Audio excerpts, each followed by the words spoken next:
Salam sejahtera Malaysia, denyut nadi suara rakyat bergema di channel ini.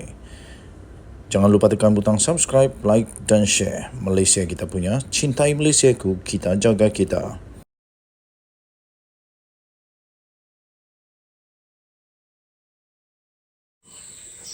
Salam sejahtera Malaysia, selamat pagi tuan-tuan dan puan-puan yang dihormati sekalian.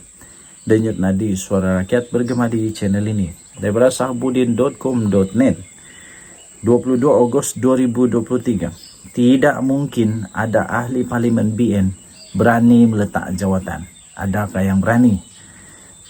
Entah sudah kali yang keberapa, kini sekali lagi muncul kononnya perkabaran. Kononnya ada sejumlah ahli parlimen BN akan meletakkan jawatan dengan tujuan untuk menjatuhkan kerajaan perpaduan.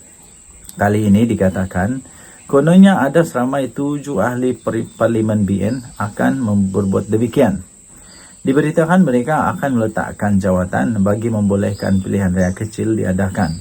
Dan selepas ahli-ahli parlimen berkenaan menang semula, mereka akan segera bekerjasama dengan PN untuk menggerakkan pertukaran kerajaan.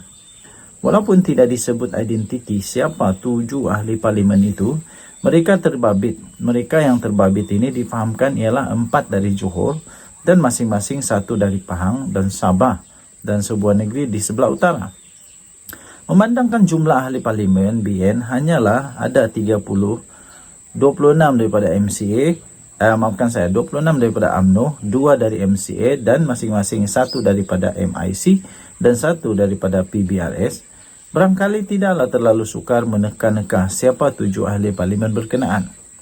Sebagai respon awal kepada perkara itu, Presiden UMNO Ahmad Zahid Hamidi mengatakannya, semuanya itu hanya kabar angin semata-mata. Kenyataan Zahid Hamidi itu boleh dikata hampir 100% adalah benar. Asas paling kukuh untuk menyokong kebenaran Zahid Hamidi itu adalah kerana mereka ini tidak mungkin berani untuk berbuat demikian. Ahli-ahli parlimen berkenaan bukan saja masih sayang dengan status ahli parlimen masing-masing. Malah mereka juga takut kalah jika bertanding semula. Selama ini hidup mati mereka dalam perjuangan adalah dengan menumpang nama UMNO, bukan atas kekuatan pribadi yang dimiliki. Kemungkinan mereka mampu menang semula jika bertanding atas tiket parti lain adalah perkara yang sukar untuk dijangka. Selebihnya pula kalau diperhalusi identiti paling mungkin siapa 7 ahli parlimen terbabit. Ini yang paling mungkin. Tiada seorang pun daripada mereka itu didapati memiliki hati yang keras, tegas, berani, mengambil risiko dan mempunyai rekod melawan yang boleh dibanggakan. Tak pasti dengan tujuan apa perkara ini diheboh-hebohkan kembali.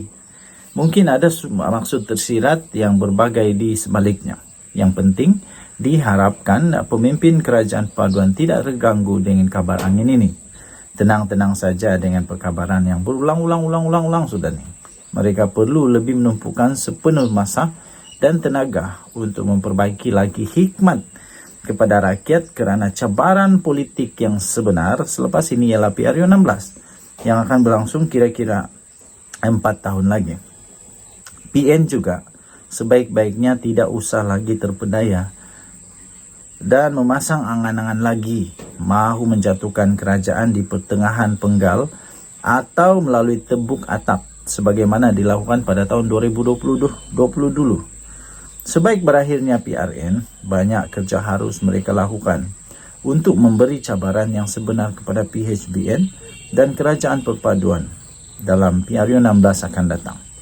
Lupakan sajalah cerita-cerita mau menjadi kerajaan dengan cara bukan melalui pilihan raya ini. Dalam juga perkara yang diimpikan, ia terlalu sukar menjadi kenyataan kalau tanpa disertai dengan keberanian. Ditulis oleh Sahbudin Husin, 22 Ogos 2023. Denyut nadi suara rakyat bergema di channel ini. Bye-bye. Salam sejahtera Malaysia. Selamat pagi tuan-tuan dan puan-puan yang dihormati sekalian. Daripada malaysiakini.com, langkah Muhyiddin buat Negeri Sembilan dari boleh menang ke mudah kalah. Wow. Benarkah tajuk ini? Benarkah langkah yang dibuat oleh Tan Sri Mahyadin Mak Yassin telah membuatkan Negeri Sembilan yang mula-mulanya kelihatan pada PRN yang lalu hampir boleh dimenangi. Tetapi kerana langkah silap yang dibuat oleh Tan Sri Mahyadin Mak Yassin menyebabkan Negeri Sembilan daripada boleh menang ke mudah kalah. Pengerusi PN Tan Sri Mahyadin Mak Yassin harus bertanggungjawab di atas kegagalan parti itu merampas Negeri Sembilan daripada PH pada pilihan raya negeri PRN lalu, kata ahli jawatan kuasa penerangan bersatu iaitu Badrul Hisham Syaharin. Badrul Hisham ini yang juga dikenali sebagai Cikgu Bard.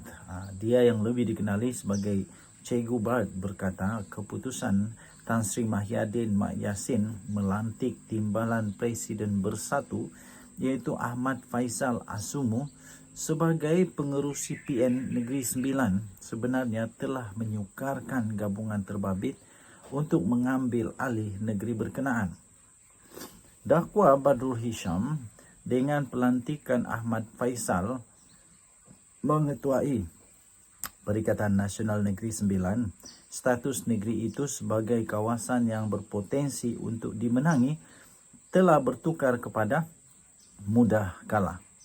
Malah dia juga mendakwa ada di antara calon yang dikemukakan oleh Bersatu dalam PRN pada 12 Ogos yang lalu sebenarnya dipilih selepas mereka dicadangkan beberapa ketua cawangan UMNO. What? Wow, ini salah betul. Bingung. Rasanya ada kejadian bingung di sana, bingung. Kepada Presiden juga, katanya keputusan hantar peja Ahmad Faisal oleh Presiden sehingga menukar Negeri Sembilan sebagai negeri yang berpeluang untuk menang kepada negeri yang mudah untuk kalah. Perlu diambil tanggungjawab, kata beliau. Tambahnya, senarai calon beberapa orang umur 70 tahun ke atas, calon tak sedia tanding, tak ada jentera, tanpa persediaan kewangan, sangat pelik dan seolah-olah sengaja untuk mencari kalah, kata Cikgu Bard. Betulkah ini dilakukan? Senarai calon lebih bersedia diketepikan pula dengan alasan-alasan yang tak masuk akal dan bodoh. Seperti calon umur 75 tahun dicadangkan 8 ketua cawangan UMNO, katanya dalam satu hantaran di Facebook semalam. Pada PRN lalu, PN meletakkan calon di semua 36 kerusi Dewan Undangan Negeri DUN, namun hanya mampu memenangi 5 daripadanya. Ia berlaku ketika PN mengeluarkan kononnya mampu merampas Negeri Sembilan daripada PHBN sekaligus membuka jalan menggantikan kerajaan pusat. Kemenangan PHBN menyaksikan Parti Kerajaan Perpaduan menguasai 2/3 DUN Negeri Sembilan. Negeri Sembilan tak banyak isu besar. Semua tidak keluar ketika PRN. Adakah wujud sebarang rundingan secara sulit soal Cikgu Bard? Dia yang sebelum ini kritikal terhadap Putrajaya berkata, meskipun kesilapan dalam strategi gabungan itu masih boleh diterima, tiada siapa yang tampil untuk bertanggungjawab atas kekalahan PN di Negeri Sembilan.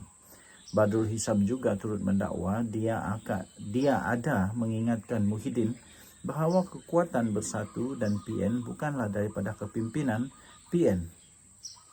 Bukanlah daripada kepimpinan tertinggi, sebaliknya adalah akar umbi dan kekuatan gelombang rakyat. Sementara itu dia turut mempersoalkan mengapa Bersatu Kedah hanya menamakan 3 wakil rakyat untuk mengisi jawatan Exco dalam kerajaan negeri serta seorang timbalan Speaker DUN. Dia mendakwa perkara itu didedahkan menerusi surat Bersatu Kedah kepada Menteri Besar Muhammad Sanusi Madnor. Kenapa ini berlaku, katanya, sedangkan keputusan berbeza dengan keputusan Bersatu Pusat. Katanya lagi dalam komen tersebut.